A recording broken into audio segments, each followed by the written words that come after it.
மருந்து அப்படின்றது எது அப்படின்னு பார்த்தீங்க அப்படின்னா, இந்த பிரபஞ்சத்தினுடைய சூட்சும சக்தியா இருக்கக்கூடிய, சாயலா இருக்கக்கூடிய அந்த ஒரு பிரணவம் பொருள்னு அப்படின்னு சொல்லுவாங்க.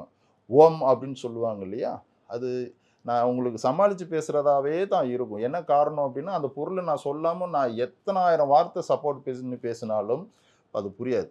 புரியாமயே இருக்கட்டும். அந்த பிரணவ பொருள் நம்ம எடுத்துக்குவோம். இந்த பிரணவ பொருள் வந்து இந்த பிரபஞ்சத்தினுடைய சூட்சும சாயலா இருக்கிறனால, இத நாம எடுத்துக்கிட்டோம் அப்படின்னா, அந்த சூட்சுமம், அந்த இறை சக்தியோட நம்ம போய் ஒன்ற முடியும் அப்படின்றது தான் தத்துவம்.